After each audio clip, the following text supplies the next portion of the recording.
ne supprime jamais cette version du kernel. La version qui est présentement démarrée du kernel, car ça pourrait exploser. J'ai aucune idée qu'est-ce que ça ferait. Qu'est-ce qui arriverait si on désinstalle la version présentement utilisée du kernel Linux? On va voir ça ensemble. Présentement, je vois que je suis avec le kernel 6.4, donc venant du dépôt backport de Debian.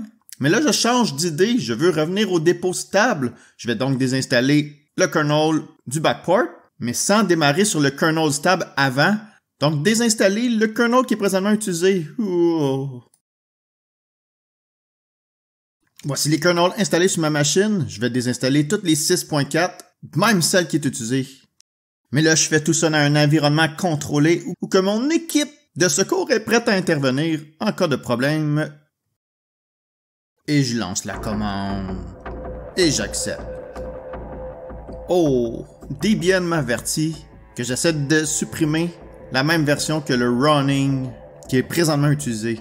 Mais admettons que je lis pas le message et que je m'accroche sur le bouton de droite pour aller à No et je fais Enter. Qu'est-ce que ça va faire? Le système répond toujours. Il est toujours vivant. En fait, qu'est-ce qui arrive, c'est que en mémoire, la version du kernel démarrée est toujours là. Donc, tant et aussi longtemps que je vais pas redémarrer ma machine, je suis capable de faire des trucs. Honnêtement, je sais pas si je peux tout faire, mais bon, la machine répond. Sauf que dans le disque dur, les fichiers à propos de la version 6.4 que j'avais d'installer ne sont plus présents. Donc, qu'est-ce qui arrive si je redémarre? Je vais bien sûr pas faire les mises à jour. En attente. Ok, je suis dans mon menu de Grub. Et si je fais Enter, qu'est-ce que ça fait? Ben, ça démarre la version 6.1 dans le fond. Dans le fond, ça a réussi à faire le script de post-installation et régénérer un menu Grub. Et il a vu les versions du kernel encore installées sur ma machine. Et il a régénéré un nouveau menu Grub avec la version du kernel d'installer, tout en prenant par défaut un autre kernel. Donc c'est ce qui arrive dans une machine Debian Linux. Peut-être pour une autre distribution Linux, c'est un autre comportement qui va être provoqué si vous désinstallez la version présentement utilisée du kernel Linux. Finalement, ça a été moins pire que je l'avais pensé. J'ai appelé mon équipe d'urgence pour rien. C'est bon les gars, vous pouvez partir. Roger.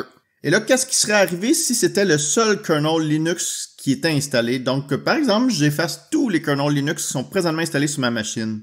Là, ça n'aura pas fonctionné. Là, j'aurais eu une erreur au démarrage de ma machine Linux.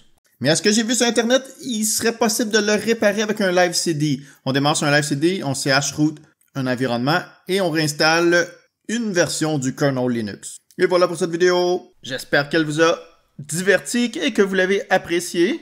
N'hésitez pas à écrire dans les commentaires ce que vous avez pensé. Et moi, je vous souhaite une bonne fin de journée. Allez, bye bye.